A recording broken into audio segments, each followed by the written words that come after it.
Hi, I'm Aaron. I'm in San Francisco, and I am working on Hyper, an avatar live streaming social network. If you've been following avatar live streaming, you'll know viewership has grown tremendously. This chart is from YouTube. But despite the growth in viewership, actually streaming as an avatar like I'm doing here is extremely expensive and difficult. This right here is Code Miko. She's one of the top avatar live streamers out there. But to get a setup like her costs like $20,000 and requires a ton of industry expertise to actually operate. Our app allows anyone to build an avatar and press a button to start making avatar content, just like Code Miko or like I'm doing here on my iPad. So here's a quick video of how the app works. On the home screen, you can see active lives or hop into the avatar marketplace and build your own.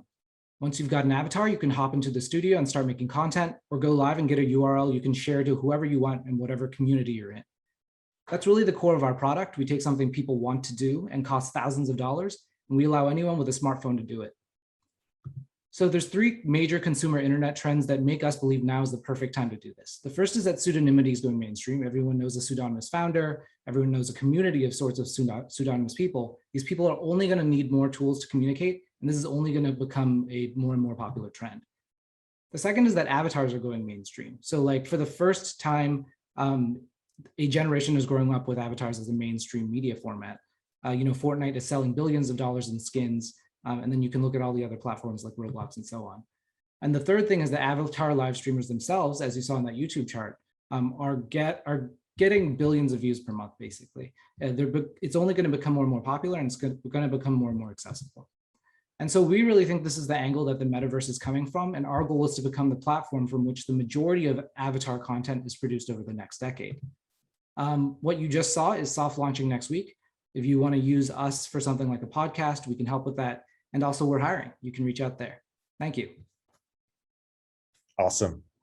Am I going to keep talking to the avatar? Because I'm excited about it. I don't want to break immersion. I feel like exactly part of the thing. Yeah. Amazing. I love that. Yeah, these are truly innovative companies that we have here in Pioneer. I'm really excited to see it. I've never seen this before.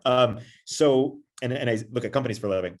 So Aaron, help me understand, like, would OnDeck be a customer of this, and how would we use it? Who are you selling? Like, what are you envisioning? Yeah, so the majority of the people we expect to use our tool today are more on the consumer side. So there's definitely the actual avatar live streamers themselves, but there's also TikTokers that might want to make TikTok content as an avatar.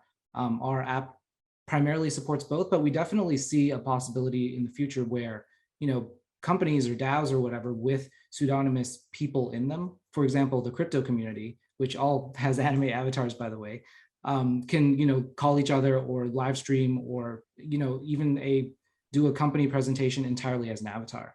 We're largely at Hyper switching to using avatars for meetings. Not everyone yet, but how do you think about defensibility? How do you think about defensibility? So I think that's part of why we're actually building like a greater social network and avatar marketplace. Like just providing the streaming side, like that's just a pure utility kind of thing. We really want to become the platform from which the majority of this is both created and then eventually viewed and possibly even platformized, right? We want people to make money and sell their own avatar parts on here. And we think that's all a part of defensibility, because becoming just like an app that allows you to stream or mirror your avatar is not going to be enough. So there's many layers. There's the social side, there's the marketplace side. All of those add on to a kind of larger moat. How are you thinking about go to market?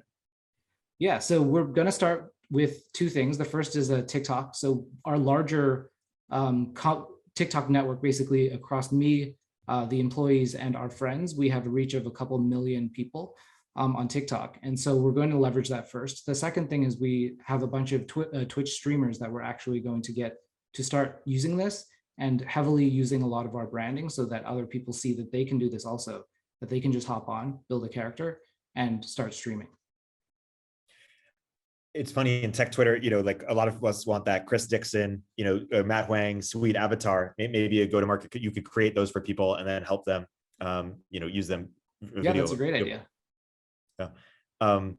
Awesome. Well, Aaron, I want to be mindful of time, so I'll see the floor, but I'm really excited to chat offline as well. I think this is really interesting. Cool. Nice meeting you. Likewise. Aaron, great work. If that was really you. Yes, it's really me. No, it's actually my AI that's also doing this part. So no, I'm using Windsor with my avatar. I was going to say, we wouldn't be surprised. Great work, Eric. Thank you so much. Excellent questions. And we hope to see you soon. Thank you so much, Daniel. Great to see you all, and see you all soon. Take care. All right.